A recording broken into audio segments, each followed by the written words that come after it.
अस्सलाम वालेकुम। प्रोग्राम जवाब खपे संगत मैं है इम्तियाज मीर। आज जिस तरह बजट पेश किया गया है, तकरीबन 18 खरब और 187 अरब रुपए से ज्यादा का बजट पेश किया गया है। आवाम को कितना फायदा होगा? खसारे का बजट है। रेवेन्यू टारगेट आपके सामने, सेहत, एजुकेशन के लिए और दिफा के लिए जो बजट रखा गया है उसके भी आदाद शुमार स्क्रीन पे आ रहे हैं। मुझे ज्वाइन किया है, अकेडमिक हैं, मुआशी तज्जिया निगार हैं, इकोनॉमिस्ट हैं, मोहतरम जनाब AQ खलील साहब मेरे साथ हैं। जनाब मैं आपको वेलकम करता हूं अपने शो में। लाइन ड्रॉप थी आहे एक दफ़ो वरी कोशिश कंदासीं त AQ खलील साहब खे वठूं। अॼु बजट पेश थी, इन खां पहिरियां जीअं त पाकिस्तान पीपल्स पार्टी जी क़यादत मोहतरम जनाब ख़ुर्शीद अमन शाह साहब, शाज़िया मरीज़ साहिबा, उन इहो चयो त असांखे कॉन्फिडेंस में न वरितो वियो आहे ऐं पीपल्स पार्टी शामिल कोन थींदी इजलास में। पर उन खां पोइ काफ़ी शयूं तय थियूं। तय थियण खां पोइ पीपल्स पार्टी जेको आहे इजलास जो हिस्सो बनी। मेरे साथ जनाब मैं आपको वेलकम करता हूं अपने शो में। जी शुक्रिया। बजट सर आपके सामने है। हमेशा ये खसारे का बजट होता है और जो चीजें बताई जाती है, दिखाई जाती हैं, प्रैक्टिकली वो चीजें होती नहीं है। क्या कहेंगे इस पूरे बजट के ऊपर? आपका एनालिसिस क्या है? देखिए जी, बात असल में ये है कि ये जो बजट है ना, अगर आप देखें तो ये प्रैक्टिकल जो साल हमारा गया है ना गुज़िश्ता, सही, इसमें PDM की गवर्नमेंट के काफी महीने इसमें शामिल हैं। फिर जो हमारी इंटरिम गवर्नमेंट आई थी सही, वो उसमें शामिल हैं, और कुछ हिस्सा जो नई गवर्नमेंट इंतखाबात के बाद आई इसका है।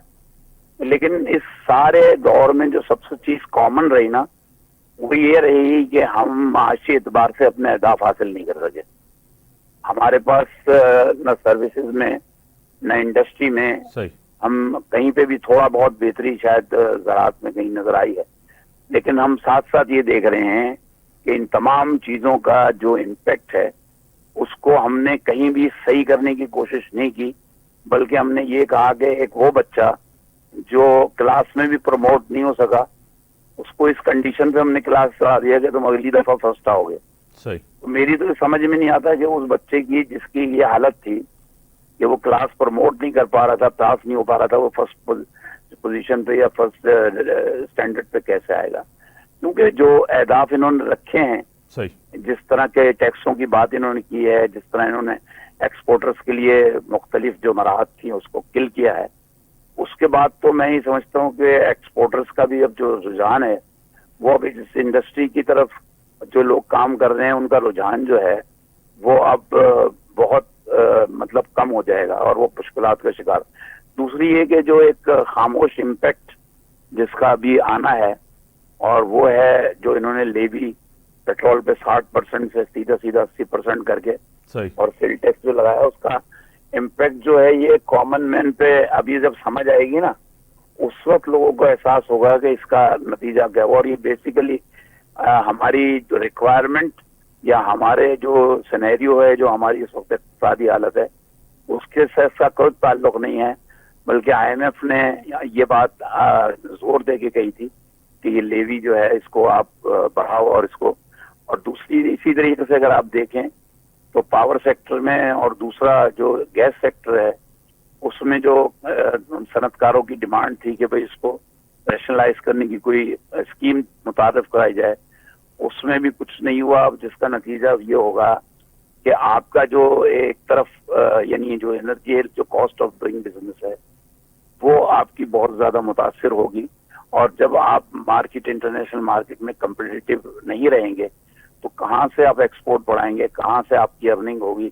और नतीजा ये होगा कि आप IMF के मजीद जो है वो लोन लेने के मोहताज होंगे। तो इसको बड़े समझने की, अभी तो ये बजट डॉक्यूमेंट आया नहीं है। अब बहुत सारी चीजें इसमें ऐसी हैं जो इन्होंने रद्दोबदल किए हैं, और जब लोगों को इल्म होगा तो।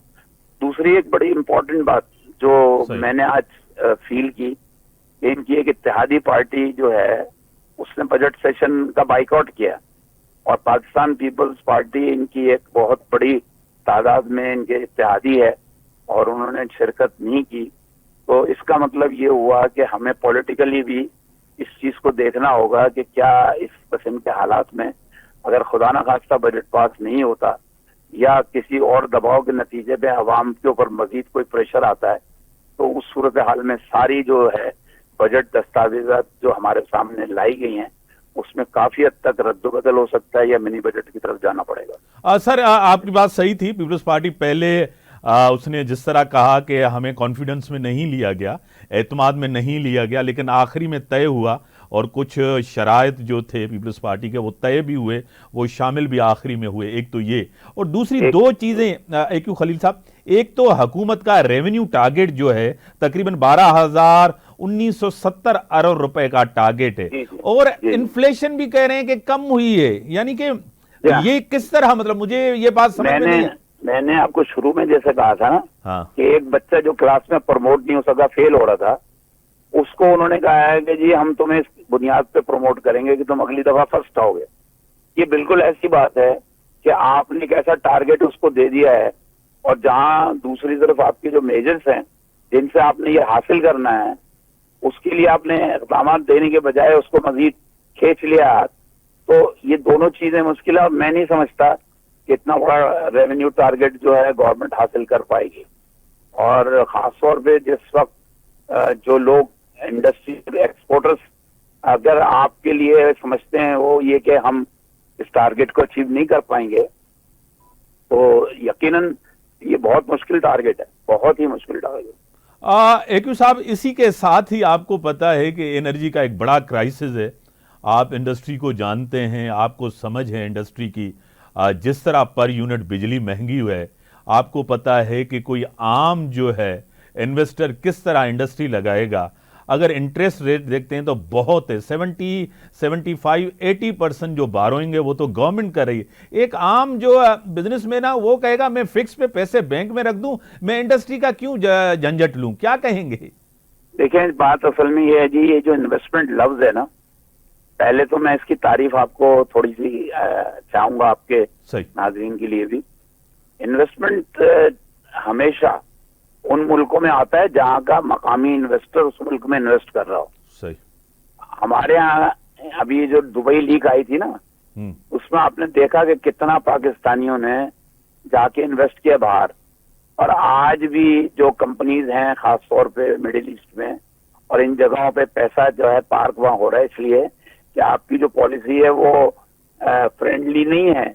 अब उसके नतीजे में अगर आप ये कहते हो कि जो मकामी सनतकार की तो बात बहुत दूर की है, वो जब समझता है कि मैं मौजूदा जो अपनी लगाई हुई रकम है उसको सेव कर लूं, आप कोई हैरानगी होगी। कल मेरे पास एक मशीनरी बिकने आई, सही। उसने कहा कि यार ये मुझे रीसेल करवा दो। मैं तो नहीं समझता कि मैं पाकिस्तान में रह के इसमें कोई काम कर सकता हूँ, और ये मेरी मजबूरी समझ लो या जो भी कुछ है। तो हालात तो देखें, इस नैच पे पहुंचे, नए प्लांट की बात और ये बातें जो है ना, ये तो वहां होती हैं जहां आप इंटरनेशनली compete करने के काबिल हो। आप तो अपने मुल्क में compete करने के काबिल नहीं हो रहे हो। और इनकी जो पॉलिसियां और जिस तरीके से ये हाइडल्स और जिस तरीके से करप्शन हैं, उसने तो सोने पे सुहागे का काम किया हुआ है। तो बहुत मुश्किल है। AQ खलील साहब, दो चीजें, एक तो ऑस्टेरिटी मेजर्स जिस तरह गवर्नमेंट ने नहीं लिए, दावे तो किए जा रहे हैं कि हम ऑस्टेरिटी मेजर्स लेंगे, एक चीज ये। दूसरी तरफ रिफॉर्म्स, जिसकी आप और हम काफी दफा बात कर चुके हैं, रिफॉर्म्स की तरफ जाना। तीसरी, आपको पता है कि गवर्नमेंट में कोई संजीदगी नजर नहीं आ रही कि टैक्स कलेक्शन की जाए, क्या कहेंगे? बात असल में ये है कि इमरान खान के दौर में एक टैक्स सिस्टम के ऊपर FBR को टास्क दिया गया था, जिसपे मेरा ख्याल है कि करोड़ों डॉलर का फंड जो है एलोकेट किया गया था। जब वो स्कीम बन के आई है 3 साल में, तो मालूम ये हुआ कि जी वो फिजिबल ही नहीं, लेकिन वो पैसे जो थे वो गरक हो गए। वजह क्या थी कि संजीदगी जो होनी चाहिए कि एक टैक्स निज़ाम को बेहतर करने के लिए जिसकी रिफॉर्म्स की हम बात करते हैं, वो उनके पेश नज़र थी नहीं। वो सीमेंट पे, सिगरेट पे और बड़ी बड़ी सनतों पे जहां उसको लागू होना था, शुगर पे, वो उन्होंने इस माफिया के साथ डील कर लिया और सिस्टम को नाकाम कर दिया। तो अगर आपने आइंदा भी कभी कोई भी टैक्स कलेक्शन के निज़ाम को बेहतर बनाना है, तो उस टैक्स कलेक्शन के निज़ाम को बेहतर बनाने के लिए अगर आपके पास विल नहीं होगी, तो आप ये समझ लीजिए कि आप यानी न सिर्फ अपना वक्त और सरमाया जाया कर रहे हैं, बल्कि कौम के साथ ये बहुत बड़ा भोंडा मजाक भी है। आप इंक्वायरियां कराते रहें कि जी ये कैसे हुआ, ये पैसे जाया हुए और ये हुए। तो इस मौजूदा एफबीआर पे अभी रिसेंटली जो गई है आपकी इंटरिम गवर्नमेंट, पूरे 6 महीने काम करती रही इस्लाहात पे, और डॉक्टर शमशाद जो थी वो सारा जो उनका मेहनत थी वो पता नहीं कहाँ है, किसको हैंड ओवर हुई, कहाँ हुई, कौन सी इस्लाहात हुई। तो इसमें गैर संजीदगी इस कदर है कि बात करते हुए भी अफसोस होता है। बड़ी मेहरबानी AQ खलील साहब, आपने टाइम you. दिया। आपकी तबीयत भी नासाज थी लेकिन आपने टाइम दिया। बड़ी अहम इशू आज का, और बजट और पाकिस्तान का मुस्तकबिल होता है। आपको पता है किसी भी मुल्क के अंदर अगर बजट पेश किया जाए उसके दूरस नताइज होते हैं। अवाम ते, पब्लिक ते, मुल्क ते अॼु ईअं जेको टारगेट रखियो वियो आहे ऐं महांगाई घटि आहे, गवर्नमेंट जी जेकी दावा आहे, ऐं ॿियो रिफॉर्म्स तमामु घणा ज़रूरी हूंदा। टैक्स कलेक्शन उहा बि, उन में बि संजीदगी कोन नथी अचे। लास्ट ईयर बि टैक्स कलेक्शन जो टारगेट पूरो न थियो, त हिन दफ़े कीअं थींदो? ब्रेक जो टाइम थियो आहे, ब्रेक खां ॿुधायो।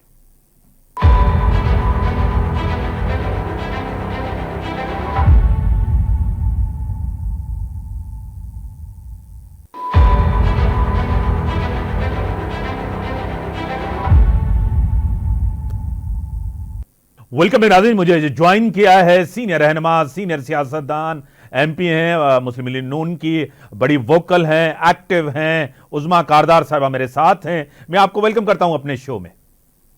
जी thank you so much Mir sahab. आज का दिन बड़ा अहम है मुल्क के लिए, आपको पता है रियासत के लिए बजट बड़ा अहम होता है, और 24-25 का आज बजट पेश किया है, तकरीबन 18 खरब 178 अरब रुपए का। आपको पता है कि बैलेंस बजट है। इस हालात में, मैशियत में गवर्नमेंट ने अच्छा बजट पेश किया है, क्या कहेंगी? जी बिल्कुल मीर साहब, देखें आप बजट को, इसमें कोई ज्यादा इजाफी कोई टैक्सेस ऐसे नहीं है जिसपे लोगों पे बोझ पड़े। सिर्फ लग्जरी आइटम्स पे और कुछ ऐसे आइटम हैं, हाइब्रिड गाड़ियां वगैरह हैं जिनको बिल्कुल छूट मिली हुई थी टैक्स से, वो छूट खत्म की गई है।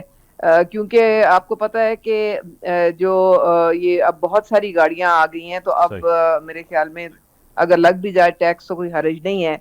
बाकी आम आदमी के ऊपर किसी किस्म का बोझ नहीं डाला गया है। बहुत अवाम दोस्त ये बजट है। कोशिश की गई है कि हर तरीके से जो हमारे लोग हैं उनको सहूलत मिले। बाकी पाकिस्तान में आपको पता है कि जब तक हमारे वो ये टैक्सेस का सिस्टम सही नहीं होगा तो मामला तो नहीं चल सकता। अब 25% जो तनख्वाहें हैं सरकारी मुलाजिमीन की वो भी बढ़ाई गई हैं। इसी तरह से जितने भी तबकात, कमजोर तबकात हैं, उनके लिए इसमें ज्यादा गुंजाइश रखी गई है। तो इंशाल्लाह मेरे ख्याल में इसमें 2-3 चीजें और भी बड़ी अहम है। जिस तरह वज़ीर खजाना मोहम्मद औरंगजेब साहब ने कहा है कि आपका जो महंगाई है वो भी कम हुई है मुल्क के अंदर। मतलब इसमें एक चीज, जिस तरह आपने भी कहा कि टैक्स कलेक्शन के अंदर बड़ा प्रॉब्लम, FBR ने लास्ट ईयर भी कलेक्शन का टारगेट पूरा नहीं किया था। अब भी जो टारगेट रखा गया है तकरीबन 12,970 अरब रुपए का, आप जिस तरह करें कि जब तक आपको पता है मुल्क के अंदर टैक्स लोग नहीं देंगे तो मुल्क चलते नहीं। बाहर की दुनिया में हर जगह लोग टैक्स देते हैं, क्या कहेंगे? जी देखें, आप हैरान होंगे कि बाहर के मुल्कों में जो डेवलप्ड खास तौर पे जो मुल्क हैं उनमें 80% जो लोग हैं वो टैक्स देते हैं, और हमारे यहाँ पे 22-23 करोड़ की आबादी है और उसमें से हार्डली 18-20 लाख लोग टैक्स देते हैं। तो अब कौन सा मुल्क चल सकता है जब इस तरह इतनी कम आपकी टैक्सेस का रेशियो हो। तो बहुत पूरी कोशिश कर रही है हुकूमत के किसी तरीके से टैक्सेस जो हैं वो ब्रॉड बेस किए जाएं। इशराफिया है, हमारे ताजिर लोग हैं, कोई टैक्स देने को तैयार होता ही नहीं है। और मतलब है कि वो टैक्स इंस्पेक्टर की जेब तो गर्म कर देंगे लेकिन हुकूमत को एक पैसा नहीं वो लोग देते हैं। तो ऐसे तो मुल्क नहीं चल सकता है। तो दूसरे ये है कि ये जो हमारा हदफ है ये 12,000 का, तो ये इंशाल्लाह ताला अब वही है कि FBR में रिफॉर्म्स भी करने पड़ेंगे, थोड़े से हम सबको अपने अपने हिस्से की कुर्बानी भी देनी पड़ेगी, तभी आगे हालात बढ़ेंगे। देखें सब्सिडीज वगैरह जो है वो IMF के होते हुए बहुत मुश्किल से हुकूमत सही। दे रही है। अब फिर भी दे रही है। खास तौर पे हम ये जो बिजली के जो सार्फिन है 200 यूनिट के, उनको सोलर पैनल्स किस तरह से आप रियायती कीमत में देने ताकि उनका बिल बिल्कुल जो है कम आए।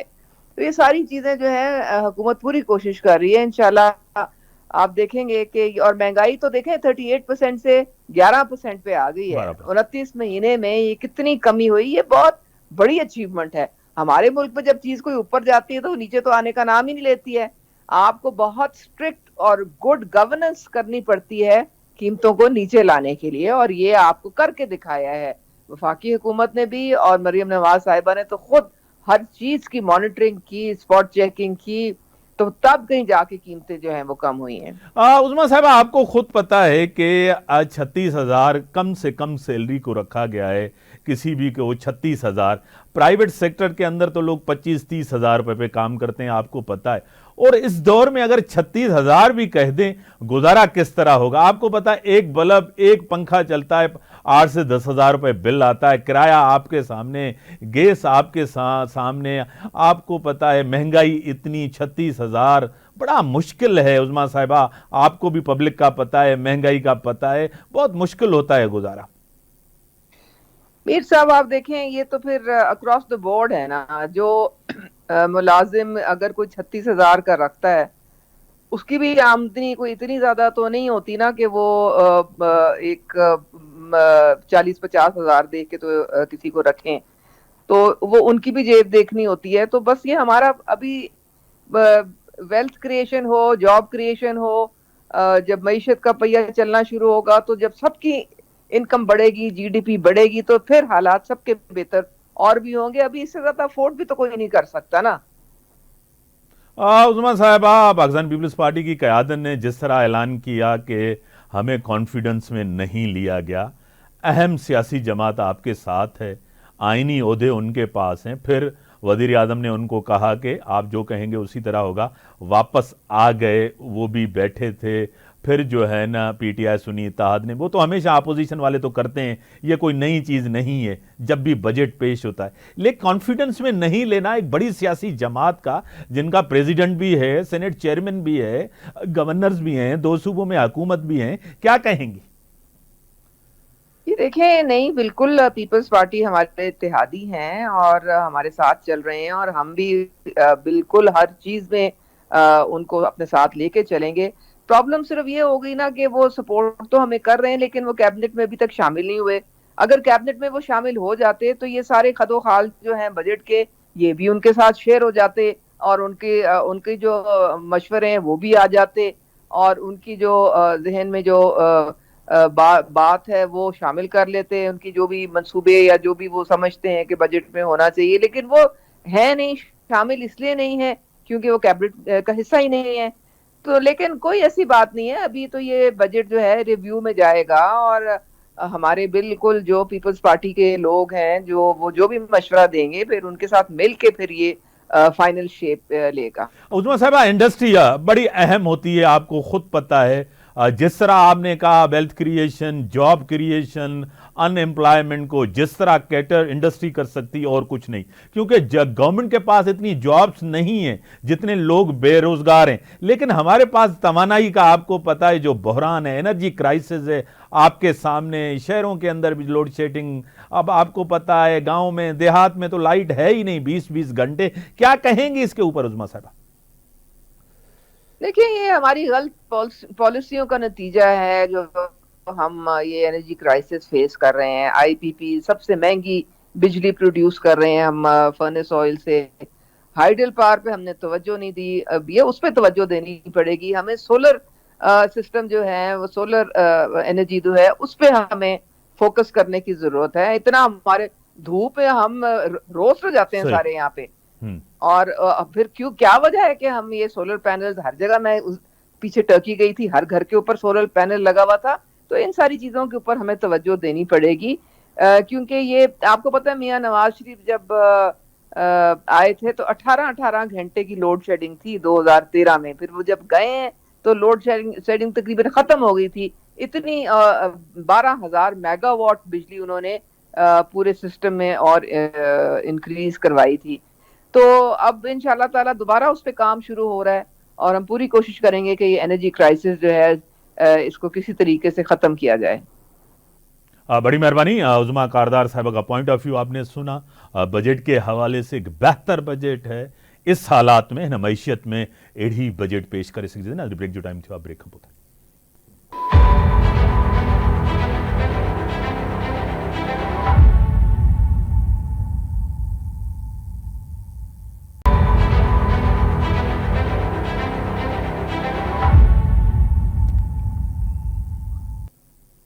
वेलकम राजी। मुझे ज्वाइन किया है, एकेडमिक हैं, आथर हैं, इकोनॉमिस्ट हैं, पाकिस्तान की मारूफ शख्सियत हैं, मीर अली खान साहब मेरे साथ हैं। सर मैं आपको वेलकम करता हूं अपने शो में। थैंक यू, बहुत बहुत शुक्रिया। मीर साहब बजट आपके सामने है, 18 खरब से ज्यादा का बजट है और टारगेट है 12,1970 अरब रुपए का आपके सामने है। क्या कहेंगे इसके ऊपर, आपका तज्जिया क्या है, क्या कहें? क्या तज्जिया दूं भाई, मुस्कुरा रहा हूं मैं। 13,000 अरब एक फ्लेजलिंग इकोनॉमी में टैक्सेस के जरिए कैसे आप उसको पूरा करेंगे? सही। जब इकोनॉमी अच्छी हो, जीडीपी 7 और 8% की ग्रोथ पे ग्रो हो रही हो, नई बिजनेसेस क्रिएट हो रहे हो, तो उस वक्त टैक्स कलेक्शन आसान हो जाता है। ये कॉमन सेंस की बात है। जितना ज्यादा बिजनेस करेंगे आप उतना आसानी से टैक्सेस भी देंगे।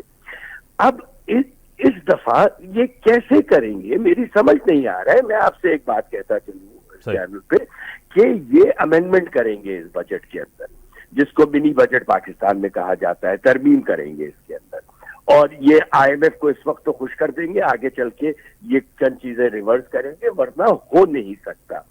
आपने लेवी 20 रुपए और बढ़ा दिए। 20 रुपए बढ़ाने का मतलब है 30% आपने पेट्रोल की लेवी बढ़ा दी है। जब पेट्रोल की लेवी बढ़ेगी तो इन्फ्लेशन वैसे भी खुद ब खुद बढ़ेगा। अभी 150 बेसिस पॉइंट इन्होंने इंटरेस्ट रेट कम किया है, अभी इन्फ्लेशन को और बढ़ावा मिल जाएगा पेट्रोल की प्राइसेस की वजह से। मेरी समझ से बाहर है कि ये करना क्या चाह रहे हैं, किस चीज में बेहतरी लेकर आए हैं, ये कौन सी नई टैक्सेस, कौन से ऐसे नए सेक्टर पे टैक्सेस लगे हैं जिन्होंने पहले नहीं दिए थे, और वहां से टैक्स कलेक्ट होने की वजह से जो पुराना टैक्स देते आ रहे हैं उनके ऊपर थोड़ी सी कमी आ जाएगी बर्डन के अंदर।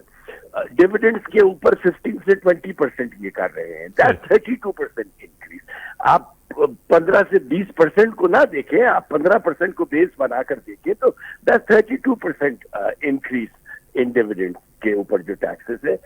मेरी समझ नहीं आ रहा ये करना क्या चाह रहे हैं। मीर साहब जिस तरह आपने कहा कि मुझे समझ नहीं आना, रियलिस्टिक नहीं है रेवेन्यू टारगेट का, सही कह रहे हैं। लास्ट अदब भी आपको पता है वो पूरा इनका नहीं हुआ, और आपने जिस तरह कहा कि आगे चल के मिनी बजट आएगा, सबका यही ख्याल है कि मिनी बजट की तरफ जाएंगे, ये सिर्फ आईएमएफ को दिखाना था। आपने जिस तरह कहा कि जब तक रेवेन्यू, जब तक टैक्स कलेक्शन नहीं होगी इस तरह मुल्क नहीं चलेंगे। आप कब तक आप आईएमएफ के पास जाते रहेंगे? ये तो बड़ा इजी तरीका है कि आप आईएमएफ के पास चले गए और पैसे ले लिए, क्या कहेंगे? देखिए, हम 24 दफा आईएमएफ के पास गए हैं। हमारे सियासतदानों में एक बड़ी अच्छी चीज है कि वो अपनी गलतियों को छुपाने के लिए आईएमएफ को बदनाम करते हैं। आईएमएफ के पास जाना, आईएमएफ तो हमारे पास नहीं आया। सही। 24 दफा अगर हम आईएमएफ के पास गए हैं तो मतलब 24 दफा से हम अपने हालात को बेहतर नहीं कर सके। आप 24 दफा तो एक डॉक्टर के पास नहीं जाते हैं जहां से आप इलाज नहीं कर सकते, आपका सही होता है। हाँ। इन सियासतदानों ने आईएमएफ को बदनाम कर दिया है। जो आईएमएफ कहता है वो हमें खुद से करना चाहिए। आईएमएफ कहता है टैक्स बेसिस को ब्रॉड करो, आईएमएफ कहता है कि बिजली के गर्दिशी कर्जे को कम करो, आईएमएफ कहता है कि इन्फ्लेशन को कंट्रोल करो, आईएमएफ कहता है कि ऑस्टेरिटी लेकर आओ, अपने खर्चों में कमी लेकर आओ, आईएमएफ कहता है रेमिटेंसेस की ग्रोथ के लिए कोई पॉलिसी दो। जो जो चीज मैं 28 चीजें आपको गिना सकता हूं जो आईएमएफ कहता है।